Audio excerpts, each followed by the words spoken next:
They're magical maritime flying foiling machines, and we're going to see a lot of them over the next few months. But I've got a question. How do they sail upwind? How do they use the wind that's coming towards them to then propel them back into that same wind? I just assumed, and here's a prop, that a boat travelling at an angle to that wind, the wind would hit the sail and that wind would push it somehow that way. But that's wrong. It's lifting it.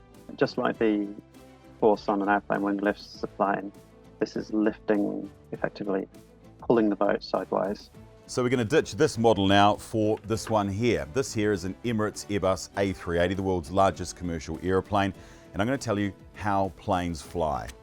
Let's start off with the shape of the wing. It's got a flat bottom and a curved top. As the plane accelerates down the runway, the wing slices through the air. Some of it goes up and over the top of the wing, the rest goes underneath it. Now the air travelling over the top, it travels much faster, and as it does that, it sticks to the surface of the wing, sucking in the air above it, and this creates a low pressure zone, and that sucks the wing structure upwards and the plane flies. All right, let's bring in another model now because I love my models. This is Lego. I made it last night. You get my drift and you get my pun. This is the AC-75, the boat that they're using at this year's America's Cup. This big part here is the wing sail. It is essentially the aeroplane wing that is vertical. Now, as the boat sails into the wind at an angle, this big wing sail, it creates lift and it essentially sucks the boat forward. The physics is the same for all sailboats, but the AC-75, it does it on steroids thanks to its double-skinned mainsail. Two sails joint to the mast that make a thicker wing.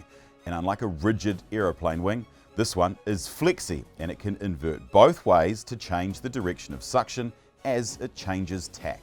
The twin-skin main is trying to do exactly what an airplane wing does. So that's how the sail is sucked forward, but what's to stop the whole boat from tipping over? Well, most monohull boats, they have these big beasts at the bottom. This is their keel. They're made of lead, they're super heavy, and they balance out the boat like that, stop it from tipping over. But these ones here, the AC-75s, they don't have these big lead keels. Instead, they've got these two arms on either side with foils on them. Now, these foils are also aeroplane wings like that. They go through the water and they lift the whole boat up. And this is where the magic happens. You've got this lifting the boat up, you've got this wing here that's sucking the boat forward, both of these two pressures together, and it squeezes the boat forward. It's the same principle. If you get an apple pip, put it between your fingers, give it a squeeze, and off it goes. Now there was one other question I had about these boats. They go 4 times the speed of the wind that's being used to propel them.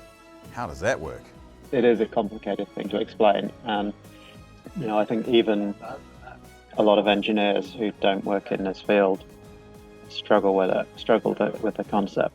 He did try to explain it to me. There was perpetual motion, there was ice sailing, there were force diagrams, but it was all very high level. I'll just explain it like this. It's physics that looks like sorcery. So I'll just stick to my toys.